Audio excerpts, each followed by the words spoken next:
Hello students, तो आज की क्लास में हम वेक्टर अलजेब्रा क्लास 3 में एक्सरसाइज 10.3 डिस्कस करेंगे, जिसमें हम डॉट प्रोडक्ट के बारे में बात करेंगे।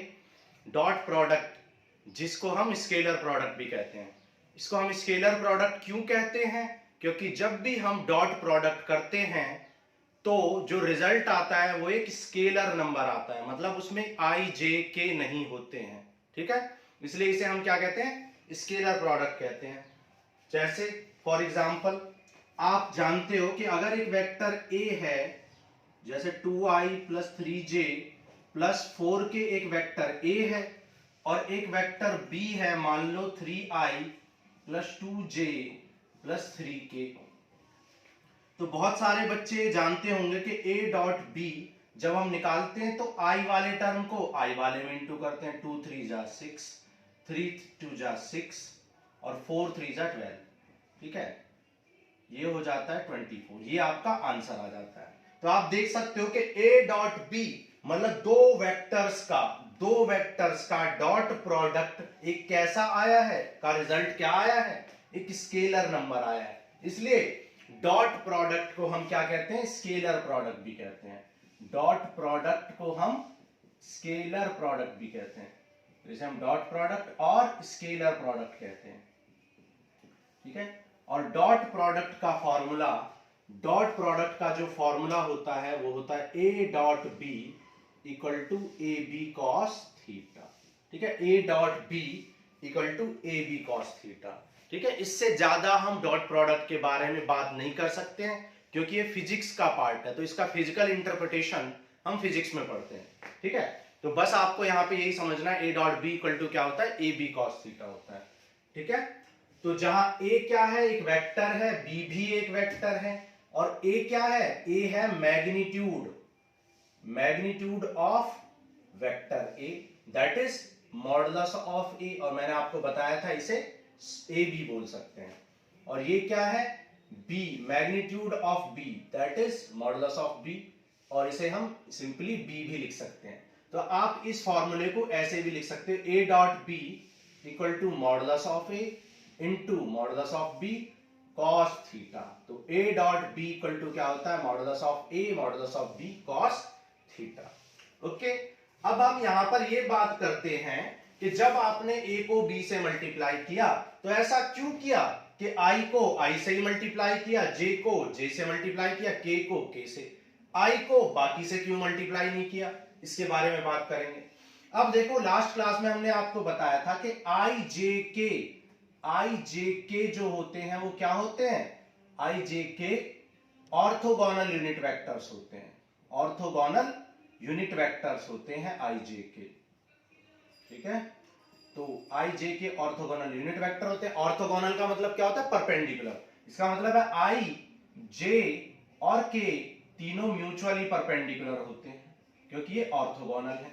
दूसरा, ये ऑर्थोगोनल यूनिट वेक्टर है। यूनिट वेक्टर, इसका मतलब इनकी लेंथ यानी कि इनके मॉडुलस की वैल्यू किसके इक्वल होती है? 1 के इक्वल होती है। हमने आपको क्लास 1 और क्लास 2 में बताया था कि यूनिट वेक्टर वो होता है जिसका मॉडुलस, दैट इज जिसकी लेंथ 1 होती है। तो i j k की लेंथ क्या होती है? 1। तो ये दो बातें आपको याद होनी चाहिए कि i j k क्या होते हैं? परपेंडिकुलर, इसलिए इन्हें ऑर्थोगोनल कहते हैं, और इनकी लेंथ 1 होती है, इसलिए इन्हें यूनिट वेक्टर कहते हैं। ओके, अब हम सीखने वाले हैं कि i डॉट i ही क्यों किया, और i को जब i में मल्टीप्लाई किया तो i इंटू i लिखा क्यों नहीं? i डॉट i क्यों नहीं लिखा? तो देखो, तो i डॉट i निकालते हैं, तो i dot i equal to क्या आ जाए? Modulus of i into modulus of i cos. अब देखो i का, आप बताओ i का i के साथ एंगल कितना होगा? भाई किसी भी वेक्टर का उसी वेक्टर के साथ एंगल 0 डिग्री होगा। ठीक है, क्योंकि दोनों वेक्टर पैरेलल होंगे, 0 डिग्री होगा। और आप जानते हो मॉड i की वैल्यू 1, मॉड i की वैल्यू 1, और cos 0 की वैल्यू तो आप जानते ही हो। तो यहां से i डॉट i कितना आ गया? 1। सिमिलरली जब आप i डॉट i की जगह j डॉट j निकालोगे और k डॉट k निकालोगे तो बिल्कुल सेम वे में निकालोगे, तो वो भी क्या आएगा? 1 आएगा। इसलिए जब हमने i का i में मल्टीप्लाई किया तो i डॉट i लिखा ही नहीं, क्योंकि i डॉट i 1 होता है। क्लियर है बात? ओके, अब देखो आई का जे में क्यों नहीं किया, तो देखते हैं आई का जे में क्यों नहीं किया। अब देखो आई डॉट जे निकाल के देखते हैं, तो आई डॉट जे क्या होगा, आई का मॉडुलस इंटू जे का मॉडुलस और कॉस। अब देखो आई और जे के बीच में कितने डिग्री का एंगल है, 90 डिग्री का, आई और जे के बीच में 90, तो कॉस 90। अब देखो आई का मॉडुलस तो 1 होता है, जे का मॉडुलस भी 1, लेकिन कॉस 90 0 होता है, इसलिए आई डॉट जे 0 हो गया। तो आप कह सकते हैं कि I dot J, J dot के और के डॉट आई सभी क्या होते हैं, सभी 0 होते हैं। I dot J, J dot के और के डॉट आई सबकी वैल्यू 0 होती है। तो आप कह सकते हैं कि हम आई को जे में मल्टीप्लाई नहीं करेंगे, जे को के में मल्टीप्लाई नहीं करेंगे, क्योंकि I dot J, J dot के और के डॉट आई इन सब का प्रोडक्ट 0 होता है। तो आप कभी भी आई को जे में नहीं करते, क्योंकि करोगे भी तो वो 0 हो जाएगा, आई को के में भी नहीं करते एंड सो ऑन। तो आई को सिर्फ आई में करते हैं और आई डॉट आई 1 हो जाता है। तो इसलिए आपको सिर्फ क्या मिलते हैं, स्केलर कंपोनेंट्स मिलते हैं, और रिजल्ट क्या आता है, स्केलर आता है। दैट इज आप इसको क्या कहते हैं, स्केलर प्रोडक्ट कहते हैं। क्लियर है बात? ओके। तो आप ये बात कह सकते हैं कि अब अगर कभी भी आपको वेक्टर ए और वेक्टर बी को मल्टीप्लाई करना है, तो वेक्टर ए क्या होता है, आपको लास्ट क्लास में बताया था, ए एक्स आई, ए वाई जे और ए जेड के, जहां A X, A Y, A Z क्या है, scalar component in the direction of I J K है। और बी क्या है, B is the scalar component, B क्या होता है, B X I, B Y J and B Z K. तो बी एक्स, बी वाई और बी जेड क्या होते हैं, स्केलर कंपोनेंट्स होते हैं in the direction of I J K. तो जब भी आप ए डॉट बी निकालोगे तो डायरेक्टली आप क्या लिखोगे, A X into B x plus A Y B Y plus A Z B Z. Clear है? हमेशा आप ऐसे निकालोगे, A x B X, A Y B Y, A Z B Z. क्यों? क्योंकि आई को आई में करते हैं तो 1 हो जाता है, इसलिए हमने आई डॉट आई नहीं लिखा है। आई को जे में करते हैं तो 0 हो जाता है, इसलिए आई डॉट जे वाले टर्म को नहीं लिखा है। क्लियर है? तो ये हमने ए डॉट बी का फॉर्मूला निकाल दिया। तो इस तरीके से ए डॉट बी निकाल लेते हैं। और मॉडुलस ए तो आप लास्ट क्लास में सीख ही चुके हो। मॉडुलस ए हमने निकालना सिखाया था कि मॉडुलस ए का फॉर्मूला क्या होता है, A x square plus A Y square plus A Z square. Similarly modulus B का फॉर्मूला आप लिख सकते हो। मॉडुलस बी का फॉर्मूला आप क्या लिख सकते हो, b x square plus b y square plus b z square. तो अगर आपसे कॉस थीटा पूछा जाए तो इस फॉर्मूले से आप कॉस थीटा क्या निकाल सकते हो, cos theta equal to a dot B, और ये दोनों मल्टीप्लाई में तो डिवाइड में आ जाएंगे। तो आप कह सकते हो कि कॉस थीटा की वैल्यू क्या हो जाएगी, a dot B upon mod a mod b. ठीक है? और हमने आपको बताया था मॉड ए को सिंपली ए से भी रिप्रेजेंट करते हैं, मॉड बी को बी से। तो आप इसको A dot B upon vector A dot vector B upon A B भी लिख सकते हैं। और ए डॉट बी का फॉर्मूला क्या निकल के आ गया, A x B x plus A Y B Y plus A Z B Z upon mod ए का फॉर्मूला आपने निकाल लिया, ये पुट कर दो, मॉड बी का फॉर्मूला भी निकाल लिया, a x square plus A Y square plus A Z square, यहाँ पे b x square plus b y square plus b z. तो ये आपका कॉस थीटा के फॉर्मूले आ गए। ठीक है? तो अब हम आपको क्वेश्चन करना नहीं सिखाएंगे, क्योंकि हमने आपको सारे कॉन्सेप्ट सिखा दिए। आपको ए डॉट बी निकालना भी सिखा दिया, मॉडुलस ए मॉडुलस बी निकालना लास्ट क्लास में सिखा दिया था, एंगल निकालना हमने आपको सिखा दिया कि जब भी एंगल निकालना है तो सबसे पहले ये कर लो, ए एक्स बी एक्स प्लस ए वाई बी वाई प्लस, या ए डॉट बी निकाल लो और फिर उनके मॉडुलस से डिवाइड कर दो तो आपको एंगल भी निकल जाएगा। क्लियर है बात? तो क्वेश्चन नंबर 1 2 3 4 5 6 सब में यही करना है। अब जैसे क्वेश्चन नंबर 5 में आपसे म्यूचुअली परपेंडिकुलर पूछा है, तो आप एक बात बताओ कि म्यूचुअली परपेंडिकुलर की कंडीशन क्या होती है। देखो, व्हेन ए डॉट बी, जब ए डॉट बी पर ए और बी परपेंडिकुलर होते हैं, तो आप कह सकते हैं कि ए डॉट बी की वैल्यू क्या हो जाएगी, ए बी कॉस 90 हो जाएगी, क्योंकि ए और बी क्या है, परपेंडिकुलर है। तो ए बी कॉस 90, और कॉस 90 की वैल्यू 0 होती है। तो आप कह सकते हो कि a dot b equal to 0 क्या है, कंडीशन ऑफ परपेंडिकुलर है। इसको आप क्या कहते हैं, कंडीशन ऑफ परपेंडिकुलर। तो जब भी a डॉट b की वैल्यू क्या आ जाएगी, 0 आ जाएगी, तो आप कहते हैं कि कंडीशन ऑफ परपेंडिकुलर फुलफिल हो गई, मतलब वेक्टर्स क्या है, परपेंडिकुलर है। अब जैसे क्वेश्चन नंबर 5 में आपको कुछ वेक्टर्स दे रखे हैं, ठीक है, इसका आप स्क्रीनशॉट ले लो, बहुत इंपॉर्टेंट बातें हैं, ये आपको पता होनी चाहिए। फिर हम कुछ और इंपॉर्टेंट बातों के बारे में बात करते हैं, ठीक है। तो इसका स्क्रीनशॉट आप ले लो जल्दी से।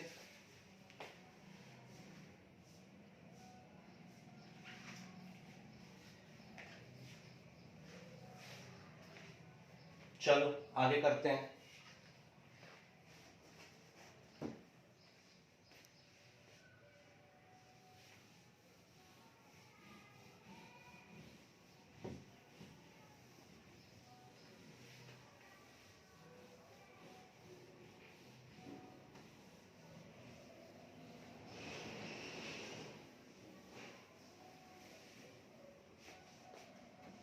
अब देखो कुछ और इंपॉर्टेंट बातों के बारे में बात करते हैं। अब देखो अभी आपने देखा a dot b equal to a x B x plus A Y B Y plus A Z B z होता है, अभी आपने ये देखा। लेकिन ये हमने a डॉट बी को मल्टीप्लाई किया था, अगर हम a डॉट a को मल्टीप्लाई कर दें तो क्या होगा, तो आप जानते हो कि a डॉट a वेक्टर क्या होता है, A x I plus A Y J plus A Z के होता है, और डॉट ए क्या होता है, ये होता है A x I plus A Y जे, ये भी सेम ही होता है ए जेड के। और अभी हमने बताया कि आई को आई से इंटू करते हैं, तो आई को आई से करोगे तो ए एक्स डॉट ए एक्स यानी ए एक्स स्क्वायर, ए वाई इंटू ए वाई स्क्वायर प्लस ए जेड इंटू ए जेड स्क्वायर, और ये आ गया ए डॉट ए। और आप एक बात जानते हो कि मॉडुलस ऑफ ए, आपको क्लास 1 में 2 में बताया था, मॉडुलस ऑफ ए क्या होता है, A x square plus A Y square plus ए। अब ये रूट इधर आएगा तो ये क्या आ जाएगा, मॉड ए का square equal to a x square plus A Y square plus A Z square. मतलब आप इसको क्या लिख सकते हैं, आप इसको मॉड ए का स्क्वायर लिख सकते हैं। मतलब आप ये कह सकते हैं मॉड ए का स्क्वायर किसके इक्वल होता है, ए डॉट ए के। मतलब जब भी आप ए डॉट ए करोगे तो मॉड ए के स्क्वायर के इक्वल होगा, या इसको आप ऐसे भी कह सकते हैं ए डॉट ए की वैल्यू ए स्क्वायर के इक्वल होती है, क्योंकि आपको मैंने बताया कि मॉड ए को आप ए भी लिख सकते हैं, दोनों सेम ही बात को रिप्रेजेंट करते हैं, मैग्नीट्यूड को ही रिप्रेजेंट। तो मॉड ए के स्क्वायर को आप ए स्क्वायर, ये बहुत इंपॉर्टेंट पॉइंट है, इसको नोट कर लो, इस पे बेस्ड क्वेश्चन बहुत बार एग्जाम में आते हैं, ठीक है। अभी हम डिस्कस करेंगे कि कौन से क्वेश्चन इस फॉर्मूले पे बेस्ड आ चुके हैं।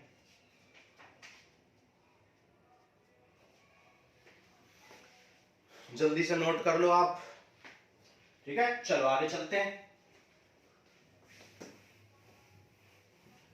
अब देखो इस फॉर्मूले पे बेस्ड आपको 3 से 4 क्वेश्चन हम कराते हैं। जैसे क्वेश्चन नंबर 6 में आपसे बोला है कि आपको फाइंड करना है वेक्टर ए और modulus A of modulus B, modulus A और मॉडुलस बी फाइंड करना है। और आपको गिवन है A plus B dot A minus B equal to 8, and आपको एक बात और दी है, modulus of A equal to 8 times of modulus of B, ठीक है। अब देखो ए को ए से इंटू करो तो क्या आ जाए, ए डॉट ए को बी से करो तो ए डॉट बी, और बी को ए से करो तो बी डॉट ए, ठीक है, और बी को बी से करो तो b dot b equal to a dot B और बी डॉट ए इक्वल होते हैं, कैंसिल हो गया। ए डॉट ए अभी सिखाया आपको मैंने सिखाया कि ए डॉट ए किसके इक्वल होता है, मॉड ए के स्क्वायर के, है ना, अभी आपको मैंने प्रूव करके दिखाया। तो आप इसको क्या लिख सकते हो, मॉड ए का स्क्वायर, और इसको क्या लिख सकते हो, मॉड बी का स्क्वायर इक्वल टू 8, ठीक है। अब मॉड ए की वैल्यू 8 डॉट बी है, तो मॉड 8 इंटू बी है, तो मॉड ए को क्या लिख सकते हो, 8 मॉड बी का स्क्वायर और मॉड बी का स्क्वायर इक्वल टू 8, ठीक है।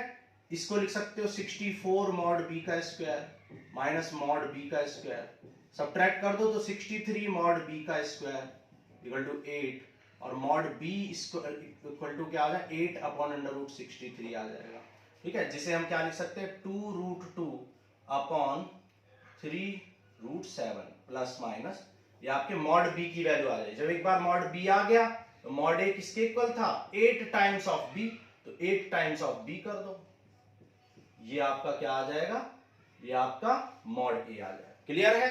बहुत इंपॉर्टेंट फॉर्मूला है ये, क्वेश्चन सॉरी बहुत इंपॉर्टेंट क्वेश्चन है ये, कई बार पेपर में आ चुका है। चलो आगे करें, चलो जल्दी से कर लो, आगे चलते हैं। Question number 7।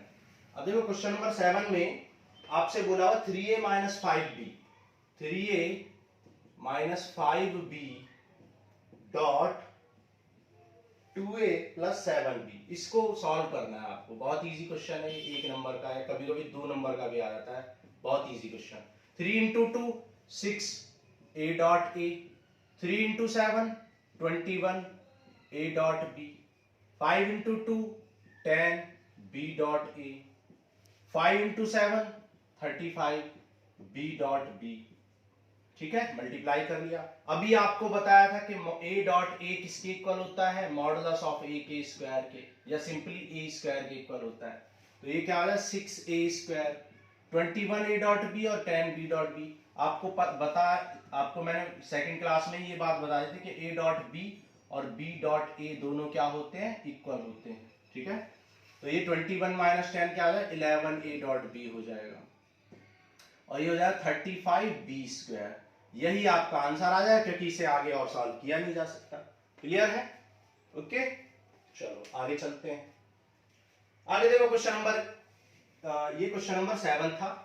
Question number 8, question number 8 में कुछ भी नहीं है, बहुत इजी है। स्केलर प्रोडक्ट आपको दे रखा है, आप जानते हो a डॉट b क्या होता है, a डॉट b होता है a b cos theta. Angle आपको 60 डिग्री दे रखा है।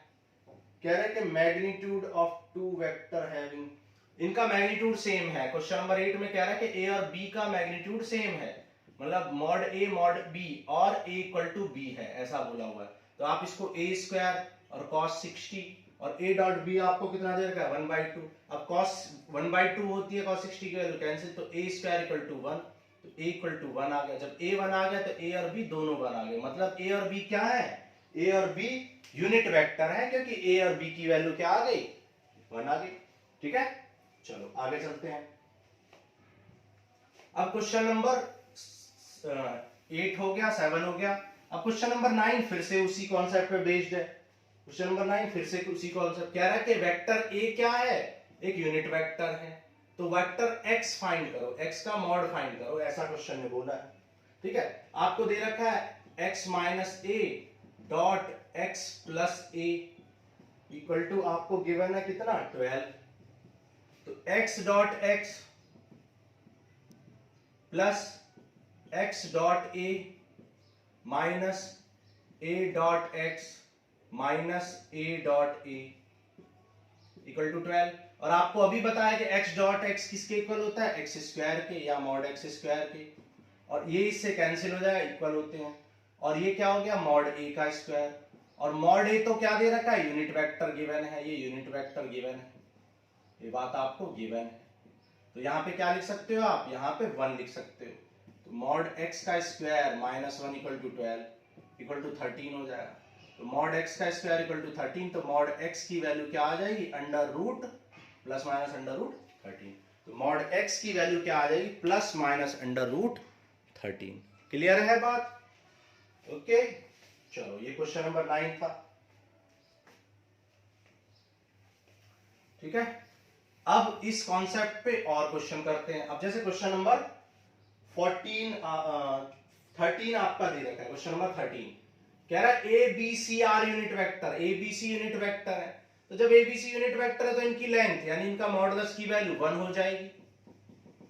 और आपको गिवन है कि a प्लस बी प्लस सी की वैल्यू क्या है 0 है, a प्लस बी प्लस सी की वैल्यू 0 है।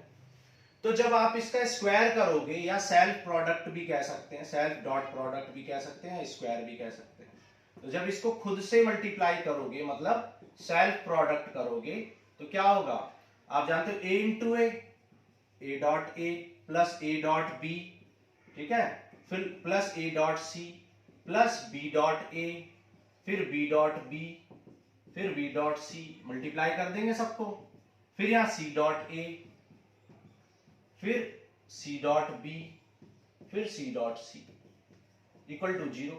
अब देखो a डॉट ए को क्या लिख सकते हो, मॉड ए का स्क्वायर, मॉड बी का स्क्वायर और मॉड सी का स्क्वायर। तो इनको क्या लिख सकते हो, mod A square mod B square plus mod C square, और ए डॉट बी और बी डॉट ए तो इक्वल ही होते हैं, तो इनको आप 2a डॉट बी लिख सकते हैं।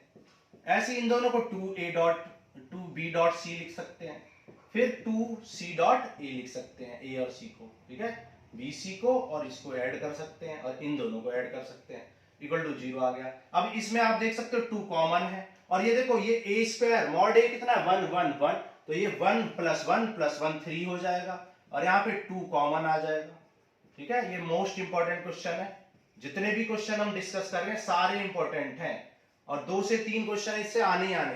देखो ये 3 प्लस में उधर जाएगा तो माइनस में, -3 अपॉन, और ये 2 डिवाइड में चला जाएगा, तो a dot b plus B dot c plus c dot a आपको फाइंड करना था और आपने फाइंड कर लिया। तो a dot b plus B dot c plus c dot a equal to क्या आ गया, -3/2 आ गया। क्लियर है? ओके, चलो ये हो गया आपका क्वेश्चन नंबर 13।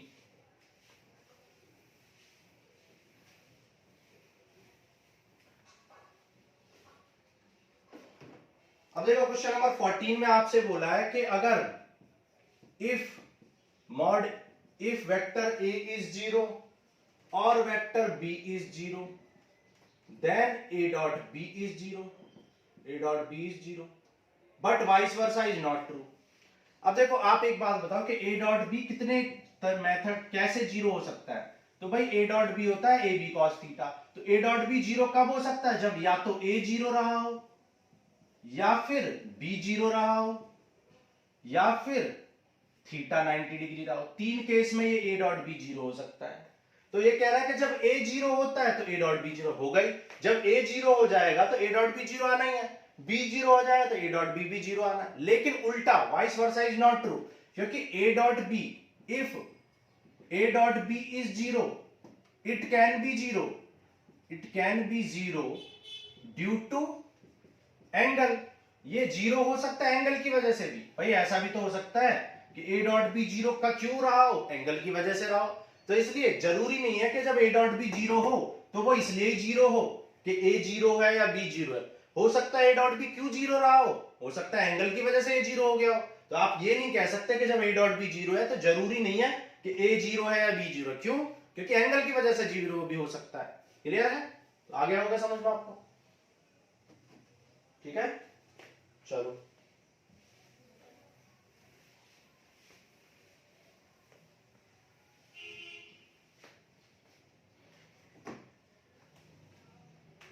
ठीक है। अब देखो क्वेश्चन नंबर 15 में हम आपको बता चुके हैं कि एंगल कैसे निकालते हैं, ठीक है। एंगल किस तरीके से निकालते हैं आपको बताया था लास्ट क्लास में, हम आपको एंगल निकालना सिखा चुके हैं। और आज भी हमने बताया कि cos थीटा की वैल्यू क्या होती है, cos थीटा की वैल्यू होती है a dot B upon mod a mod b, ये होती है। तो पहले आप कोई भी दो साइड का डॉट प्रोडक्ट कर लो और उनके मॉड के स्क्वायर से डिवाइड कर दो तो आपको एंगल मिल जाएगा। आपको जैसे बी एंगल निकालना है, इस क्वेश्चन में आपको बी एंगल निकालना है, तो आप क्या करोगे, बी एंगल निकालना है तो आप क्या करोगे, a b dot b c करोगे और उसके मॉड से डिवाइड कर दोगे, ठीक है। मॉड निकालना आपको आता है, डॉट निकालना आपको आता है, पुट कर दो एंगल निकल जाएगा, ठीक है। अब क्वेश्चन नंबर 17 में आपसे क्या बोला है, क्वेश्चन नंबर 17 में आपसे बोला है कि आपको राइट एंगल प्रूव करना है। लेक्चर नंबर 2 में हम राइट एंगल प्रूव करना आपको सिखा चुके हैं, है ना। लेक्चर नंबर 2 में आप देखो, वहां पे सिखा चुके हैं, ठीक है। तो क्वेश्चन नंबर 18 में आपको फॉर्मूला दिया है डायरेक्ट, तो ये आप जानते हो कि a इक्वल टू 1/λ ये हो जाएगा, ठीक है। तो चलो आज के लिए इतना ही, ये एक्सरसाइज 10.2 हमने कर ली, ठीक है, एक्सरसाइज 10.3 सॉरी। चलो अब नेक्स्ट क्लास में करेंगे हम क्रॉस प्रोडक्ट, ठीक है। Okay, thank you.